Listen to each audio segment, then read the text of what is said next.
Subscribe to Storylab for more stories. Now, let's begin this one. Chapter 1: The Soldier's Path. Scott Kane had learned to read men's souls in the dust of Kandahar. Not through their words, but through the weight of their silence, the steadiness of their hands when bullets cracked overhead, the way they looked at you when everything went to hell. In 12 years with the Rangers, he'd become fluent in a language most men never learned: the vocabulary of violence, the grammar of survival.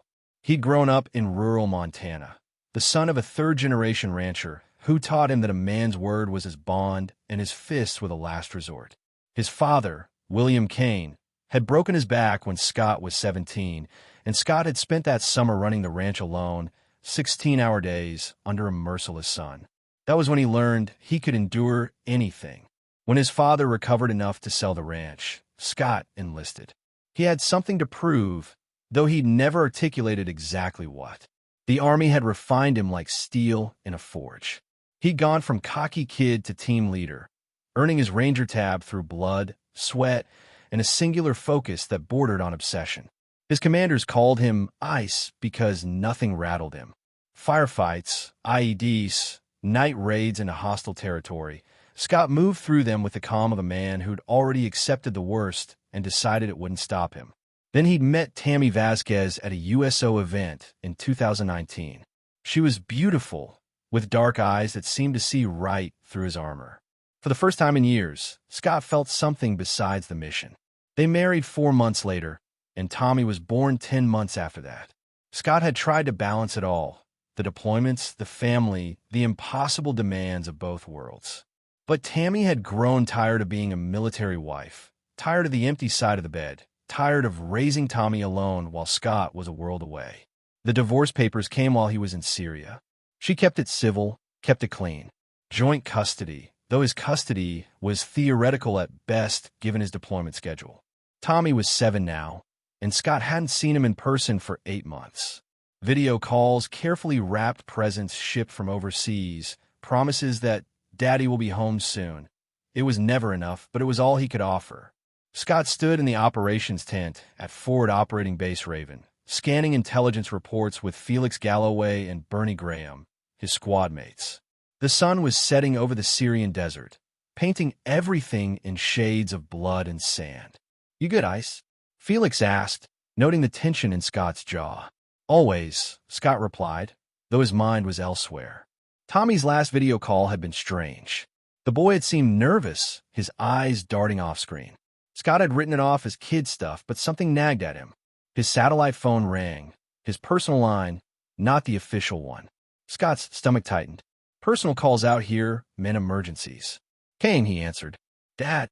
Tommy's voice was a whisper, tight with fear. Scott's entire body went rigid. "Tommy? What's wrong, buddy?" "Dad, Mom's new man hurt me again." The words came in a rush, barely audible. "He said you're a soldier 1,000 miles away and can't do a thing." White noise filled Scott's head, a roaring like an avalanche. His hand clenched around the phone, so hard his knuckles went bone white. "Tommy, where?" The phone rustled. A man's voice, thick with arrogance. "You heard the boy. My brothers run this town. You come home, soldier boy. You're going to find out what happens to heroes who stick their nose where it don't belong." The line went dead. Chapter 2: The Gathering Storm. Scott didn't remember crossing the compound to Captain Reginald Valencia's tent. He only knew that one moment he was staring at his silent phone, and the next he was standing in front of his commanding officer's desk, his voice steady despite the fury burning through his veins. "Sir, I need emergency leave. My son is in immediate danger." Valencia looked up from his paperwork, studying Scott's face. The captain was a 20-year veteran who'd come up through the ranks, and he recognized the look in Scott's eyes, the same look men got right before they did something that couldn't be undone. "Explain," Valencia said simply. Scott told him everything, his voice never wavering. When he finished, Valencia leaned back in his chair, his expression grim. "You know what you're asking me to do, Sergeant?" "Yes, sir." "And you know what you're going back to do?" "Yes, sir." Valencia studied him for a long moment. Then he picked up his phone. "Give me transport command. I need a priority flight out of here. And give me Master Sergeant Vince Rios." 20 minutes later, Vince Rios walked into the tent with Felix Galloway, Bernie Graham, Jonathan Garza, and Bill Blackwell. They were Scott's fire team, the men he'd served with for 3 years straight. Men who'd carried him when he was hit in Mosul, who'd held the line in Raqqa when everything went to hell. "Gentlemen," Valencia said, "Sergeant Kane has a family emergency. I'm granting him emergency leave, effective immediately." He paused, his eyes moving across each man's face. "I'm also granting all of you leave. You're going with him." Felix stepped forward. "Sir, we didn't request." "I know what you didn't request, Corporal, and I know what you're going to do anyway. So let's make it official. 2 weeks emergency leave. All of you. If anyone asks, you were visiting Sergeant Kane's family for moral support." Valencia's voice hardened. "But understand this, you're still soldiers. You represent this unit, this army, and this nation. Whatever you do, whatever happens, I expect you to conduct yourself accordingly." The unspoken message was clear. Don't get caught. Don't embarrass us. Do what needs doing. "Yes, sir," they replied in unison. 8 hours later, Scott sat in a cargo transport heading for Ramstein Air Base in Germany, then on to the States. His team surrounded him, weapons cleaned and stowed, but each man wore the same expression, the blank, focused look of operators preparing for a mission. "What's the situation on the ground?" Vince asked. At 34, he was the oldest of them, a career NCO with a wife and 2 daughters of his own back in Texas. Scott pulled out his phone, scrolling through the research he'd been conducting during the flight prep. "My ex-wife, Tammy, has been seeing a guy named Gilberto Barajas. Small-time criminal in Ridgefield, Oregon. That's where she moved after the divorce. Population, 12,000. Barajas has 2 brothers, Rafael and Jeremy. All 3 have records. Assault, drug possession, extortion." "Police?" Bernie asked. "I called Oregon State Police from the base. Reported the abuse. They said they'd send someone to do a welfare check." Scott's jaw tightened. "That was 6 hours ago. No call back." Bill Blackwell, the team's communications specialist, pulled out a laptop. "Let me see what I can dig up." For the next 2 hours, as the transport droned across the Atlantic, Bill worked his magic. What he found painted an ugly picture. "The Barajas brothers aren't small time," Bill said finally. "They're part of a larger network. Their uncle, Valentine Vaughn, runs a drug distribution operation across 3 counties. The brothers are his enforcers. And get this, Ridgefield's police chief, Peter Sharp, has a brother-in-law who worked for Vaughn. The whole department's compromised." "How compromised?" Scott asked. "There were 3 complaints filed against the Barajas brothers in the last 2 years. Assault, domestic violence, intimidation. All of them disappeared from the system. No follow-up, no charges." Scott felt the ice in his chest spread, numbing everything except the mission. This wasn't just about getting Tommy safe. This was about dismantling an entire network that thought it was untouchable. "All right," he said quietly. "Then we do this the hard way." Chapter 3, Reconnaissance. They landed at Portland International at 0600 local time. Scott had called ahead to his old Army buddy, Horace Pierce, who'd left the service 2 years earlier and opened a security consulting firm in nearby Vancouver, Washington. Horace met them at the airport with 2 SUVs, no questions asked. "Good to see you, Ice," Horace said, gripping Scott's hand. "Heard you needed some support." "Always do," Scott replied. "What do you know about Ridgefield?" "Small town, big problems.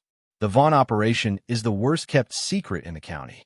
They move meth and heroin up from California, distribute it through the I-5 corridor. Everyone knows, nobody does anything. They drove to Ridgefield in convoy, rolling into town just after sunrise. Scott directed them past the small downtown, past the local diner and the hardware store, to the neighborhood where Tammy lived. It was a modest area, working-class homes with chain-link fences and tired lawns. Tammy's house was a small blue rambler at the end of a cul-de-sac. Scott's throat tightened as he saw Tommy's bike lying in the front yard, one wheel slowly spinning in the morning breeze. Eyes open, Vince murmured. Black Escalade 3 houses down, 2 men inside. Scott had already seen them. Watchers. The Barajas brothers weren't taking chances. Bernie, Felix, you're with me. Everyone else, maintain position and surveillance. Bill, get eyes in the sky. Bill had brought a commercial drone, small enough to be invisible, but powerful enough to give them a complete picture of the neighborhood. Scott approached the front door, his team flanking him. He knocked 3 times, firm but not aggressive. The door opened a crack, and Tammy's face appeared. She looked older than he remembered, with dark circles under her eyes and a fresh bruise on her cheekbone that makeup didn't quite hide. Scott. Her voice cracked.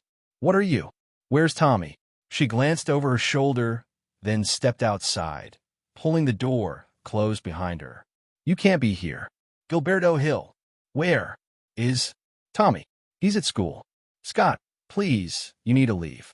You don't know what these people are capable of. Then tell me. Tammy's hands shook as she wrapped her arms around herself. I didn't know, not at first. Gilberto was charming, attentive. He had money. I thought he was a contractor or something. By the time I figured out what he really did, I was already in too deep. Tears spilled down her cheeks. He said if I left him, if I went to the police, his family would hurt Tommy. Hurt me. I saw what they did to a woman who testified against Raphael. She disappeared, Scott. They found her car in a ravine 2 months later, but they never found her. How long has he been hurting Tommy? 3 months. It started with yelling, then pushing. Last week she couldn't finish. Scott felt Felix's hand on his shoulder, steadying him. When he spoke, his voice was calm, almost gentle. Tammy, I need you to trust me. Can you get Tommy out of school early? Say it's a family emergency. Gilberto will know. He has people watching. Let them watch. What time does Tommy get out of school normally?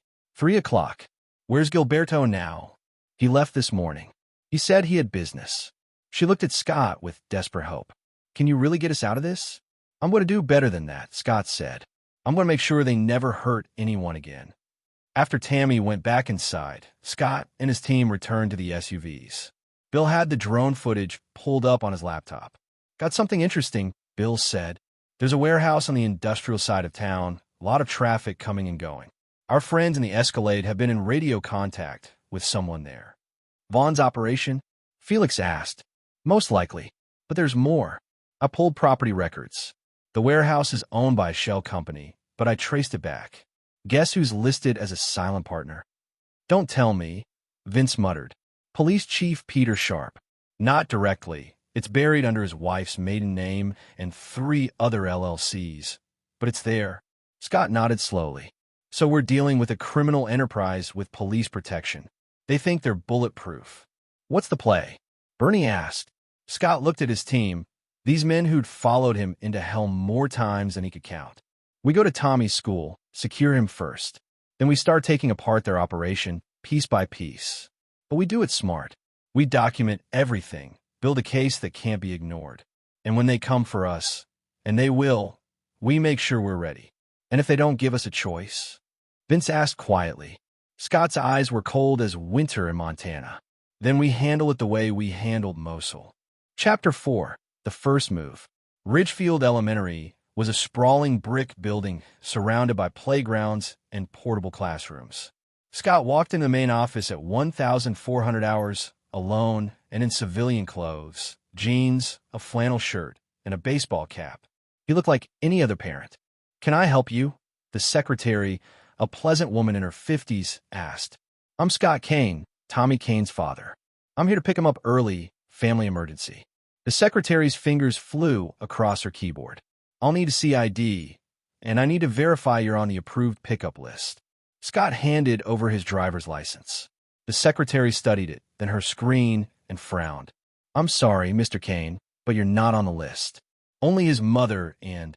She paused, uncomfortable, and Mr. Barajas are authorized. I'm his father. I have joint custody. Understand, sir, but we need to follow protocol. If you can have Tommy's mother call us and add you to the list. Scott leaned forward slightly, his voice low but urgent. Ma'am, my son called me yesterday and told me he's being hurt. I flew halfway around the world to protect him. Now, you can call the police if you want. I'd actually appreciate that, but I'm not leaving without my son. The secretary's face went pale. She'd seen the bruises on Tommy Kane, had reported them herself to Child Protective Services 2 weeks ago. Nothing had happened. She'd been told the case was under review. "Let me get the principal," she said quietly. Principal Joan Andrews was a no-nonsense woman in her 60s who'd been in education for 40 years. She listened to Scott's story, saw the military ID that confirmed he was who he claimed, and made a decision. "I'll release Tommy to you," she said. "But I'm also calling CPS and the Oregon State Police.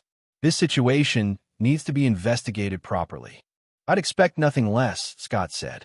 "Thank you." 20 minutes later, Tommy Kane walked out of his classroom, saw his father standing in the hallway, and broke into a run. Scott caught him, held him tight, felt the boy's small body shaking.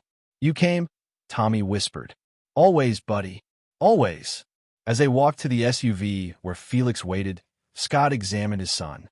Tommy had a fading bruise on his arm, another on his ribs visible when his shirt rode up. Rage burned in Scott's chest, but he kept his voice calm. "You're safe now," he told Tommy. "Nobody's going to hurt you again." They drove to a motel on the outskirts of town, a place Bill had scouted earlier. The team had taken 4 adjoining rooms, turning them into a makeshift operations center. Horace had brought additional supplies, surveillance equipment, secure communications gear, and enough supplies to sustain them for 2 weeks. Tommy sat on one of the beds, eating pizza, while Vince showed him pictures of his own daughters. Scott stepped outside with Bill and Bernie. "Police chief just got a call from the school," Bill said, monitoring the scanner. "He's dispatching 2 officers to Tammy's house." "Good," Scott said. "Let them do their job. We stay clean. But I want eyes on that warehouse tonight. Full surveillance. Who comes, who goes, what they're moving." That night, Scott and Felix conducted the reconnaissance personally. The warehouse sat at the end of a dead-end road, surrounded by a chain-link fence topped with barbed wire. Security cameras covered the approaches, but they were cheap commercial models, easily avoided. They moved through the darkness like shadows, using the skills drilled into them through years of night operations. From a high position 50 meters out, they watched through thermal optics. "I count 6 individuals inside," Felix murmured. "Heavy activity near the loading dock. Looks like they're packaging something." "Drugs," Scott said. "They're preparing a shipment." As they watched, 3 vehicles arrived, a Mercedes SUV, a Lexus sedan, and a beat-up pickup truck. Men emerged, including 2 Scott recognized from Bill's research, Jeremy and Rafael Barajas. And then Gilberto Barajas stepped out of the Mercedes. Scott had studied the man's photo, but seeing him in person crystallized everything. Gilberto was 6'2", heavily built, with slick-back hair and expensive clothes. He moved with the swagger of a man who'd never been held accountable for anything. This was the man who'd hurt his son. "Easy," Felix whispered, sensing Scott's tension. They observed for 2 more hours, documenting everything with high-resolution photos and video. The warehouse operation was sophisticated, multiple distribution points, careful packaging, professional-grade security. This wasn't amateur hour. As they prepared to extract, Scott's phone buzzed. A text from Bill. "Incoming. 2 vehicles heading your direction. Move now." They melted into the darkness, reaching their vehicle just as headlights swept across the road behind them. Someone had spotted them, or suspected surveillance. "They're getting nervous," Felix said as they drove away. "That's good. Nervous people make mistakes." Scott nodded, but his mind was already on the next phase. He gathered intelligence. Now it was time to start applying pressure. Chapter 5. Pressure Points. The next morning, Scott made 3 phone calls. The first was to the FBI field office in Portland. He identified himself, provided his military credentials, and reported a large-scale drug distribution operation with law enforcement corruption. The agent who took his call was professional but skeptical, until Scott mentioned he had photographic evidence and surveillance footage. "I can have an agent meet you this afternoon," the agent said. "Make it 2 agents," Scott replied, "and bring someone from the DEA." The second call was to a lawyer Horace recommended, Lori Navarro, a former prosecutor who'd left the district attorney's office after butting heads with corrupt officials once too often. She agreed to represent him in the custody matter and to review his evidence of the criminal enterprise. The third call was to a journalist, Mandy Bruce, an investigative reporter with the Portland Tribune who'd written extensively about rural drug operations and police corruption. "Mr. Kane," she said when they met for coffee, "I've been trying to crack the Vaughn organization for 2 years. If you have what you say you have." "I have it," Scott said, sliding a flash drive across the table. "Full surveillance from last night. Faces, vehicles, license plates. Enough to start connecting dots." Mandy studied him. "Why are you doing this? You could just take your son and leave." "Because Tommy isn't the only kid in this town," Scott said. "And these people will keep hurting others until someone stops them." By afternoon, the pressure was mounting. The FBI agents, a veteran named Francis Meza and a younger agent named Ariel Peck, reviewed Scott's evidence with increasing interest. The DEA agent, a hard-eyed woman named Kristen Vang, made 3 phone calls during the meeting, each one more urgent than the last. "This is solid," Francis said finally. "But I need to be straight with you. Building a case against a protected organization takes time. We're talking months of investigation, wiretaps, surveillance. If they know we're looking at them, they'll destroy evidence and disappear. So don't let them know," Scott said. "I can keep the pressure on. Make them think it's just me, just a father protecting his son. By the time they realize they're under federal investigation, it'll be too late." Kristen Vang leaned forward. "You're talking about making yourself bait. I'm talking about doing what needs to be done." What Scott didn't tell them was that he'd already started. That morning, Bill had done something beautiful with his computer skills. He'd accessed the Barajas brothers' phones, not to wiretap them, which would be illegal, but to send them each a single photograph. The photograph showed Gilberto Barajas at the warehouse, clearly visible, time-stamped and geotagged. Below it, a simple message: "Smile. You're being watched." The message came from an untraceable number, routed through 7 different servers across 4 countries. But its effect was immediate. By noon, Scott's team observed Gilberto making frantic calls. By early afternoon, all 3 Barajas brothers convened at a local bar, Murphy's Tavern, a known hangout for their crew. Bill's drone captured the meeting with Police Chief Peter Sharp in the parking lot. "They're panicking," Bernie observed, watching the footage. "Look at the body language." "Good," Scott said. "Panic makes people dangerous, but it also makes them sloppy." That evening, Scott took Tommy to dinner at a family restaurant in downtown Ridgefield. It was a calculated move, public, visible, normal. He wanted the Barajas brothers to see that he wasn't hiding. They were halfway through their meal when Jeremy Barajas walked in with 2 other men. He saw Scott immediately, his face darkening. For a long moment, their eyes locked. Then Jeremy smiled, a cold, predatory expression, and walked over. "Scott Kane," he said, his voice carrying false friendliness. "The famous war hero. My brother told me you were in town." Scott stood slowly, positioning himself between Jeremy and Tommy. "And you must be one of the cowards who threatens children." Jeremy's smile didn't waver, but something dangerous flickered in his eyes. "Careful, soldier boy. You might be tough overseas, but you're in our world now." "Your world," Scott said quietly, "is about to get a lot smaller." The 2 men with Jeremy shifted, hands moving toward their waistbands. Scott didn't move, didn't blink. He'd faced down armed insurgents in Fallujah. These thugs didn't scare him. "Is there a problem here?" The restaurant owner, an older man named Stevie Shields, had emerged from the kitchen. He held a baseball bat and a phone. "Because I've already called the police, and I'm recording everything." Jeremy glanced at the phone, then back at Scott. "No problem. Just saying hello to an old friend." He leaned closer, his voice dropping. "My uncle wants to meet you. Valentine Vaughn. Tomorrow night, 8 o'clock, Murphy's Tavern. Come alone." "I'll be there," Scott said. After Jeremy left, Stevie apologized profusely.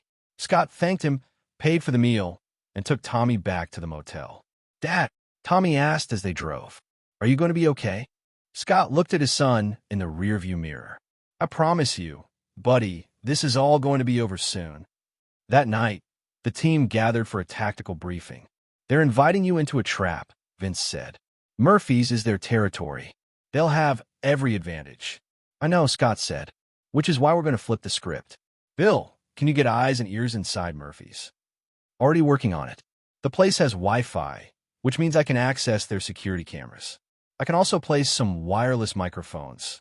Plant them during the lunch rush. Nobody will notice. Good. Felix, Bernie, I want you outside with overwatch positions. Jonathan, you my backup. You'll be inside, playing the drunk regular. Vince, you coordinate with our FBI friends. If this goes sideways, I want federal agents on standby. And if Vaughn wants to talk business. Horace asked. Scott smiled, but there was no warmth in it. Then we'll talk, and I'll make sure every word is recorded and admissible in court. Chapter 6. The Meeting. Murphy's Tavern smelled like stale beer and cigarette smoke that had soaked into the wood over decades. Scott walked in at precisely 2,000 hours, wearing jeans, a black t-shirt, and a leather jacket. He knew he was being scanned for weapons. Valentine Vaughn wouldn't risk a meeting without security, so he'd left his sidearm in the SUV. He didn't need it. This wasn't that kind of meeting. Valentine Vaughn sat in a booth at the back, surrounded by 4 men. He was in his 50s, lean and sharp-featured, with silver hair and cold eyes. He wore an expensive suit that looked out of place in the dive bar. Sergeant Kane, Vaughn said, gesturing to the seat across from him. Thank you for coming. Scott slid into the booth. Jonathan Garza sat 3 tables away, hunched over a beer, the perfect picture of a lonely drunk. Scott could feel rather than see Felix and Bernie in their positions outside, rifles ready. Let's skip the pleasantries, Scott said. You wanted to meet. Here I am. Vaughn smiled. Direct. I appreciate that. I'll be direct too. You're causing problems for my organization. The school incident, the surveillance, the federal agents asking questions. This needs to stop. Your nephew hurt my son. That needs to stop. Gilberto has a temper. He'll be dealt with. Not good enough. Vaughn's smile faded. You don't seem to understand your situation, Sergeant. I run 3 counties. I have police, judges, lawyers on my payroll. You're one man with a grudge. How do you think this ends? Scott leaned forward. It ends with you in a federal prison. See, while you've been building your little empire, I've been building a case. The FBI has my evidence. The DEA is watching your warehouse. And in about, he checked his watch, 10 minutes, a story is going to drop in the Portland Tribune detailing your entire operation with photos. Vaughn's face went still. You're bluffing. Am I? Check your phone. Vaughn pulled out his phone, his fingers moving rapidly. His face went pale. Mandy Bruce's story had just gone live online, complete with photographs and a detailed breakdown of the Vaughn organization structure. You made a mistake, Scott said quietly. You thought you were untouchable. You thought hurting a kid wouldn't matter because his father was too far away. But I'm not far away anymore. And I'm not stopping until every one of you is behind bars. Vaughn's men tensed, hands moving toward weapons. Scott didn't move. You pull those guns, Scott said, and every one of you gets caught on camera. Bill, show them.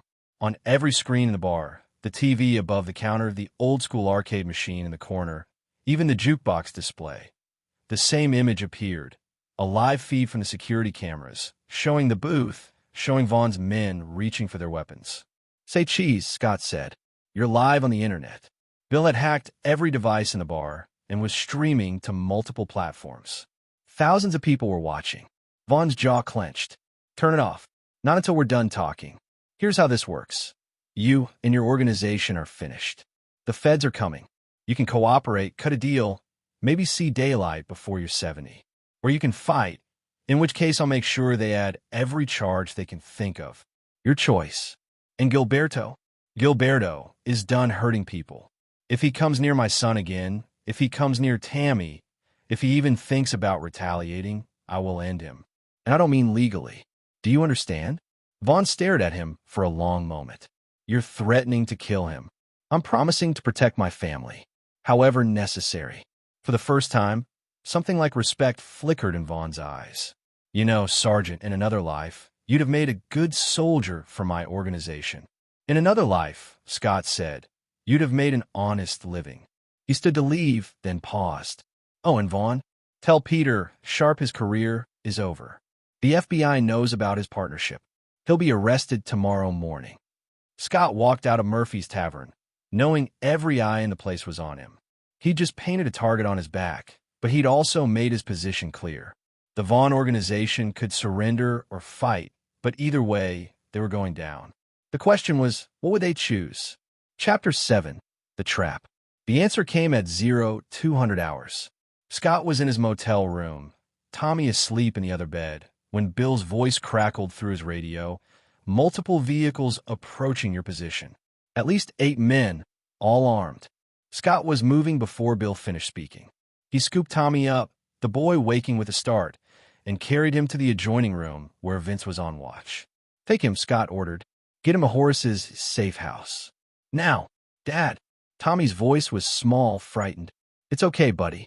Uncle Vince is going to keep you safe. I'll see you soon. Vince didn't argue. He wrapped Tommy in a blanket and disappeared through the back door, moving fast toward a vehicle they positioned for exactly this scenario. Scott turned to his remaining team. They're coming hard. Felix, Bernie, Jonathan, we hold them here, but we do it clean. No kill shots unless absolutely necessary.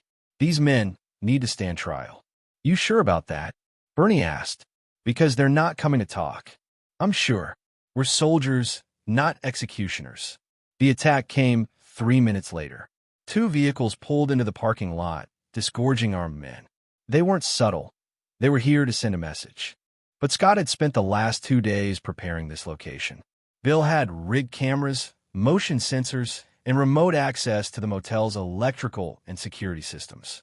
They knew the attackers were coming before they even exited their vehicles. Lights out, Bill said from his position in a third-floor room. Every light in the parking lot and surrounding motel rooms went dark, plunging the area into blackness. The attackers hesitated, suddenly blind. Scott and his team, equipped with night vision goggles, moved like ghosts. They'd done this 1,000 times in hostile territory, urban warfare, close quarters, neutralizing armed threats. Scott dropped the first attacker with a brutal efficiency, sweeping his legs and driving an elbow into his temple. The man went down hard, unconscious before he hit the ground. Felix took out 2 more, moving with the fluid grace of a martial artist. Gunfire erupted, wild and panicked. The attackers were shooting blind, rounds punching into motel walls and vehicles. Scott moved through the chaos, disarming another attacker, using the man's own momentum to slam him into a parked car. FBI, drop your weapons. The voice came from the street. Francis Meza and 6 other federal agents poured into the parking lot, weapons drawn, flashlights cutting through the darkness.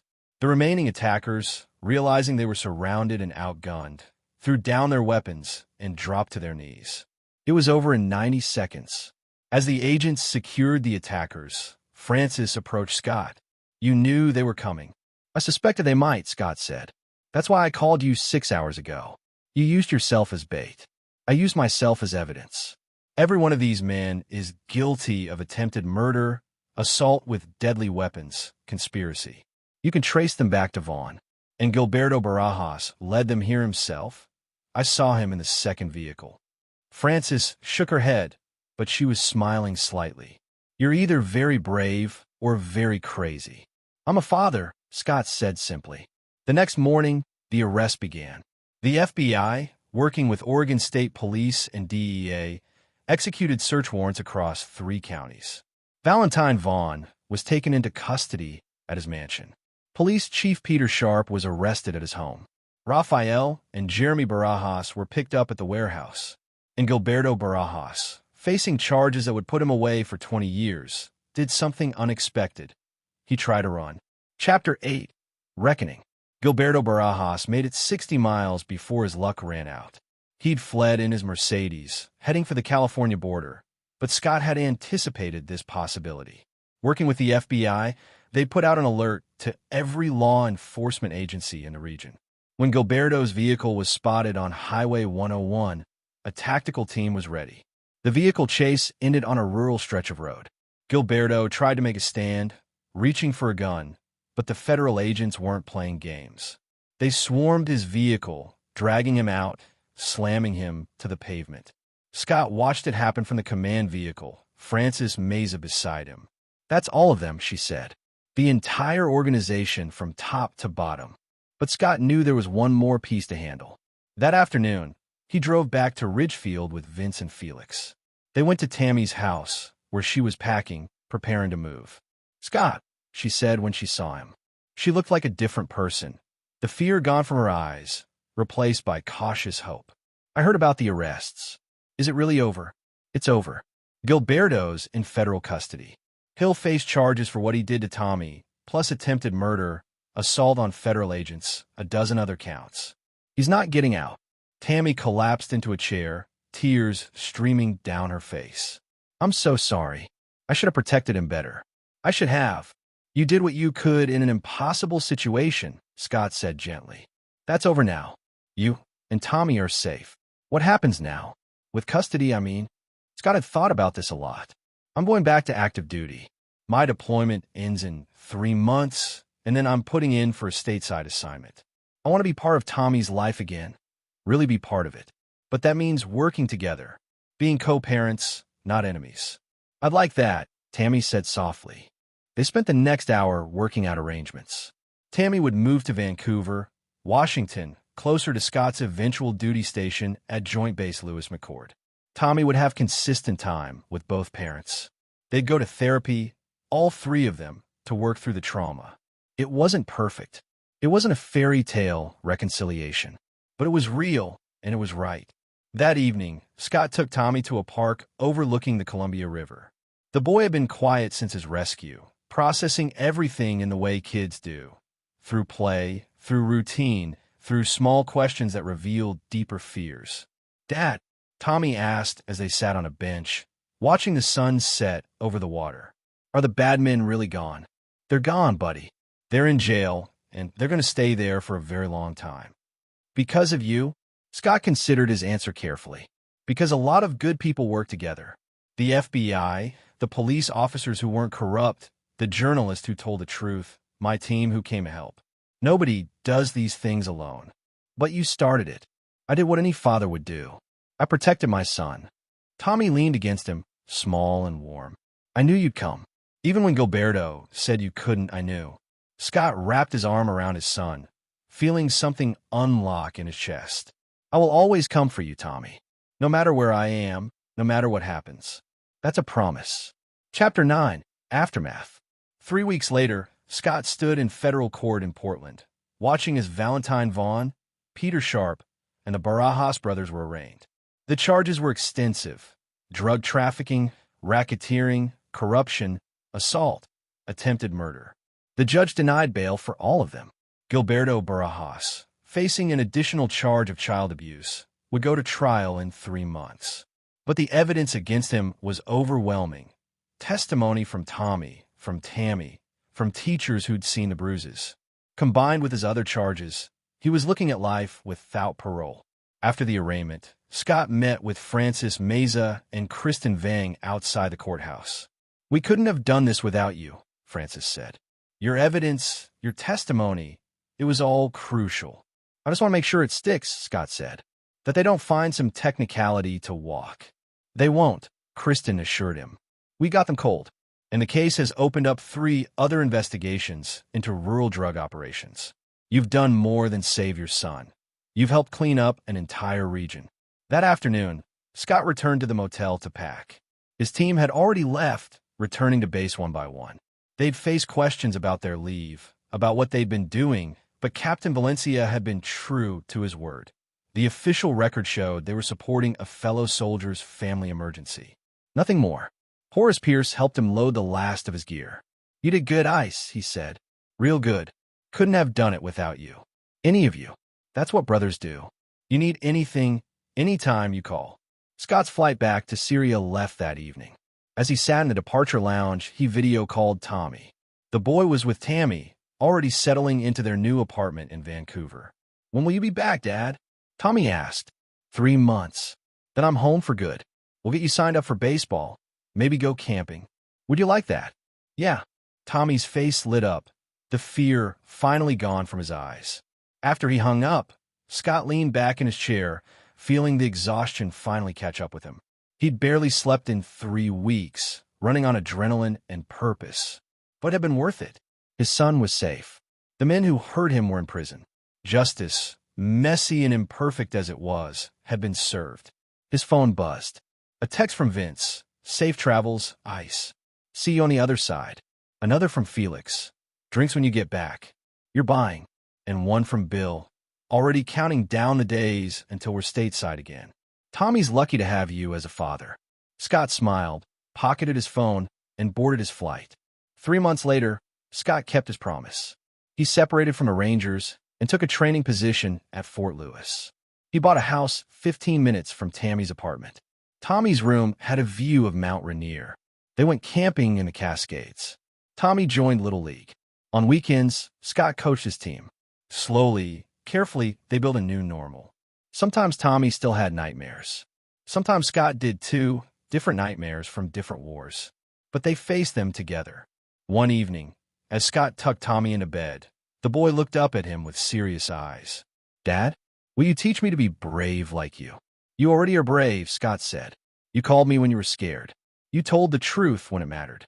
That's the bravest thing anyone can do. But you came and saved me. And someday, when someone needs help, you'll be the one who comes. That's what we do.